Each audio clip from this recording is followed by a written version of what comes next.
Every once in a while, on very rare occasions, nature serves up an unexpected feast of sights and sounds that's so glorious it can leave us almost speechless.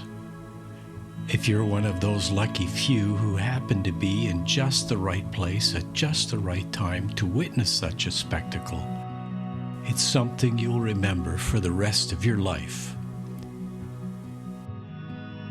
On a sleepy autumn afternoon in the Ottawa Ontario countryside during the fall bird migration of 2024, I was one of those lucky few.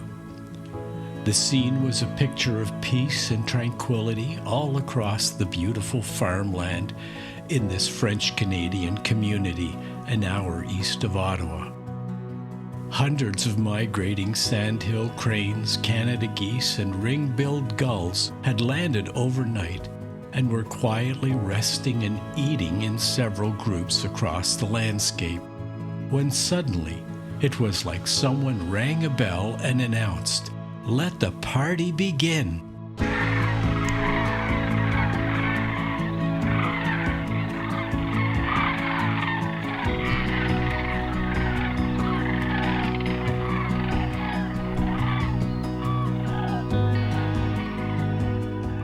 What actually triggered this party was that the birds on the ground had heard the faint sounds of a massive flock of cranes and geese and gulls approaching in the distance. All at once, as if on cue, hundreds of birds on the ground started calling out loud and launched into flight. A huge flock of snow buntings also joined the party, and so did some nearby ducks.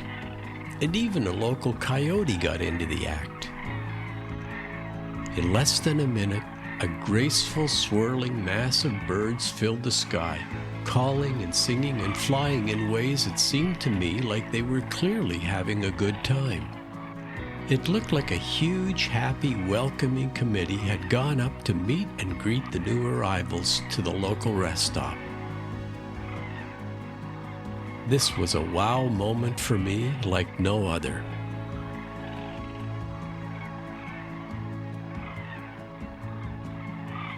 After a few exciting moments in the sky, the aerial display was over, and the birds separated into their groups and slowly returned to the ground.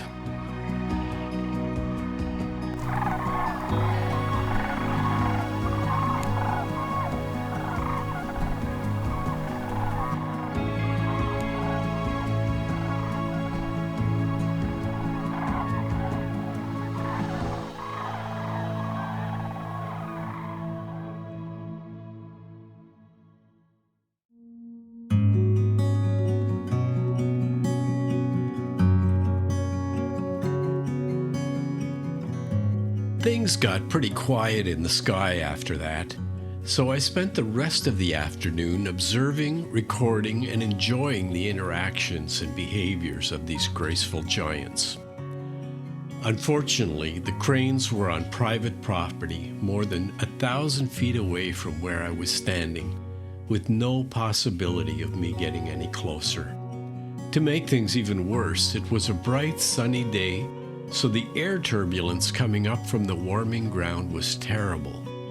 The heat shimmer over that distance caused my footage to wobble like jello, making most of it completely unusable.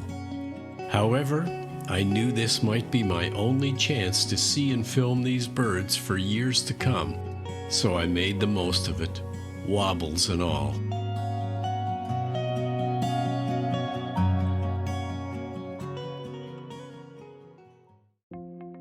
When it comes to learning about Sandhill crane behavior, the place to begin is by distinguishing between the adults and the juveniles. This crane is a juvenile.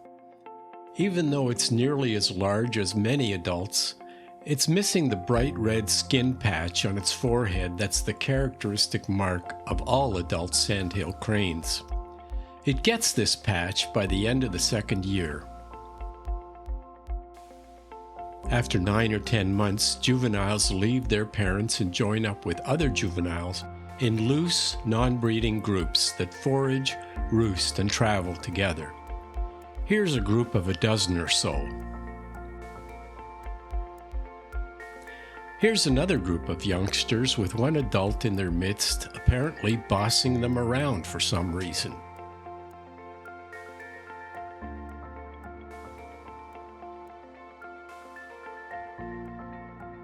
And here's another group of juveniles where apparently one of them has annoyed some of the others who are clearly showing their displeasure.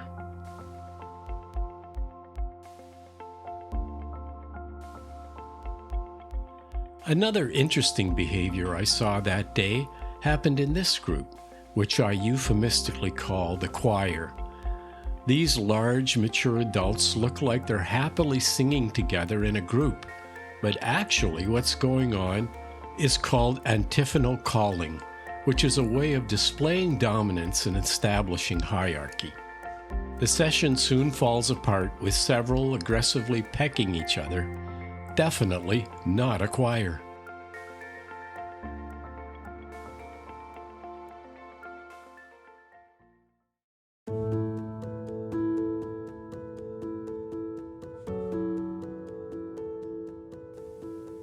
Of all the different behaviors that Sandhill Cranes display, my favorite two are their elegant, graceful jumping and dancing. These birds are very social animals, and they use their bodies to express their feelings and intentions. Jumping and dancing are a regular part of their behavior all year long, but especially during courtship and mating every spring.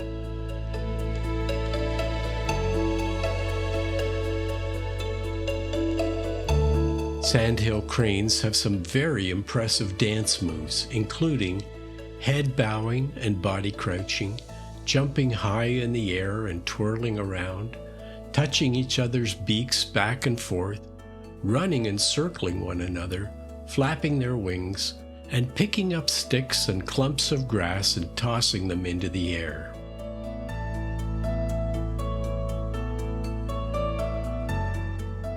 When cranes meet for the first time, the male initiates the courtship dance, and if the female is interested, she responds with her own set of moves. Sandhill cranes, like all other crane species, are monogamous and mate for life. They stay together as a couple, which can often last for 20 years or more. And only when one of them dies will the remaining mate look for another partner.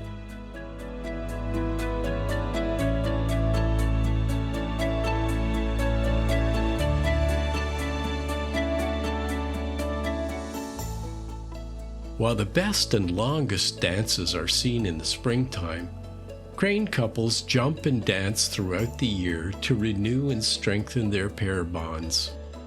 It's a bit like married people going out on dates over the years to keep the fire burning.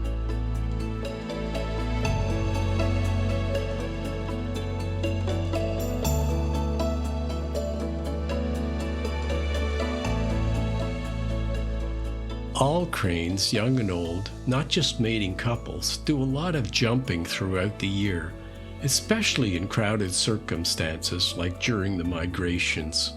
It's a way of showing dominance or displeasure and maintaining their personal space.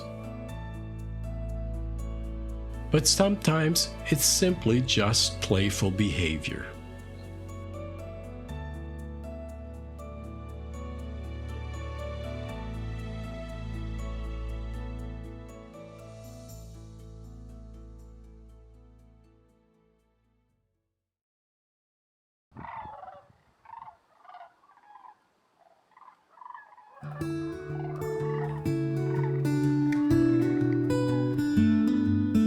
Time flies when you're having fun, and before I knew it, the sun was setting and the cranes were about to leave on their journey south.